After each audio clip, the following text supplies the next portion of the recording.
जय श्री कृष्ण.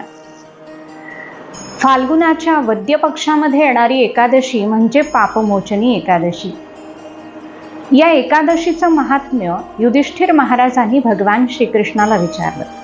युधिष्ठिर महाराज म्हणतात, हे भगवन, फाल्गुन वद्यामध्ये जी एकादशी येते तिचं नाव काय, तिचं महात्म्य काय, तिचा विधी काय आणि तिचा विशेष काय. तेव्हा भगवान श्रीकृष्ण अतिशय प्रसन्न झाले आणि भगवान बोलायला लागले, हे युधिष्ठिरा, फाल्गुन वद्यामध्ये जी एकादशी येते, वद्य पक्षामध्ये जी एकादशी येते, त्या एकादशीला पापमोचनी एकादशी असं म्हणतात.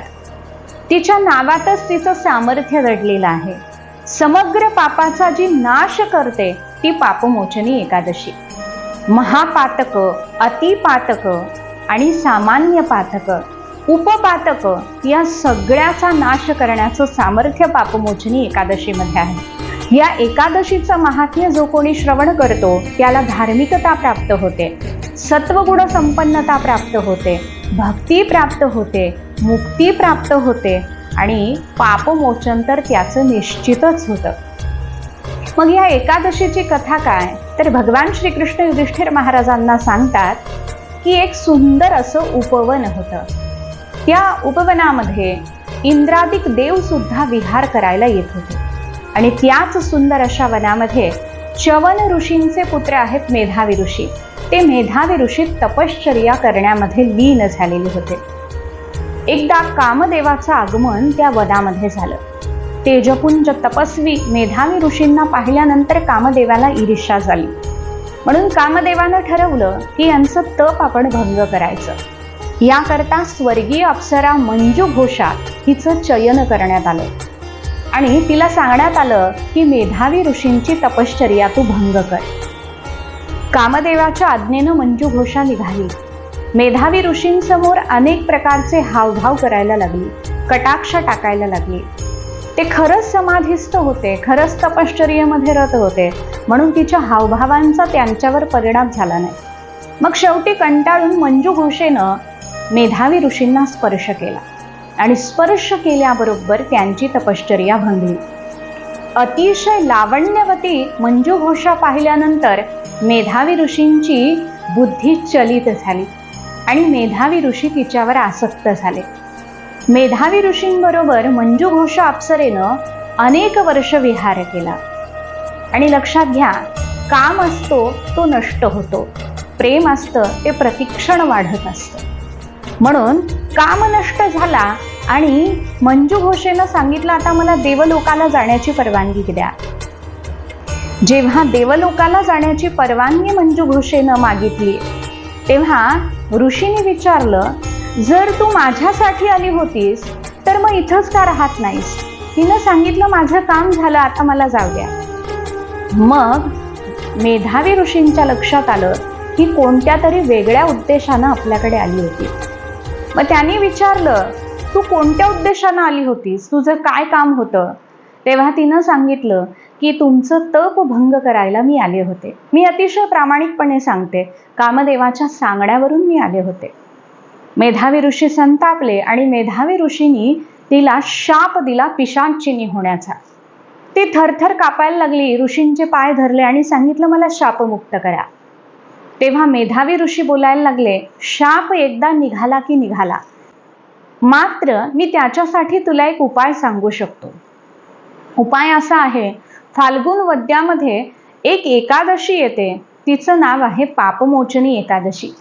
त्या पापमोचनी एकादशीचं तू व्रत करावंस आणि ते व्रत जर तू केलंस तर निश्चितच तू या पापातून मुक्त होशील. तेव्हा तिनं संकल्प केला की मी पापमोचनी एकादशीचं व्रत करेन. व्रतासाठी म्हणून ती तिथून निघाली. पश्चातापानं दग्ध झालेली मंजू घोषा आणि त्याचबरोबर पश्चातापानं दग्ध झालेले मेधावी ऋषी अत्यंत दुःखी होऊन आपल्या पित्याकडे आले. च्यवन ऋषींना नमस्कार केला आणि सांगितलं, मी एका अप्सरेवर आसक्त झालो, तपाला सोडून दिलं, भगवत चिंतनाला सोडून दिलं. च्यवन ऋषींनी सांगितलं, मोठा अपराध तुझ्याकडून घडलेला आहे. जसं तू तिला पापमोचनी एकादशीचं व्रत करायला सांगितलंस तसं तुझ्या पापाचं क्षालन होण्यासाठी सुद्धा तुला पापमोचनी एकादशीचं व्रत करावं लागेल. तेव्हा मेधावी ऋषींनी सुद्धा पापमोचनी एकादशी व्रत करण्याचा संकल्प केला. दशमीच्या दिवशी एकभुक्त राहिले. एकादशीच्या दिवशी पूर्ण निराहारी राहिले. ब्रह्ममुहूर्तावर उठून सुंदर अशा जलाशयामध्ये स्नान केलं. त्यानंतर त्यांनी आपल्या स्वतःला तिलक आणि गंध लावून अलंकृत केलं. भगवंताच्या समोर बसले. भगवंताची षोडशोपचारे पूजा केली. भगवंताचं नामस्मरण करत राहिले. पापाची क्षमा मागितली. दिवसभर निराहारी राहून द्वादशीला पारणं केलं. पारणं केल्यानंतरही भगवत चिंतनामध्ये लीन राहिले. निष्ठेनं, श्रद्धेनं, निश्चयानं आणि पापमुक्ती करता त्यांनी हे व्रत केलेलं होतं.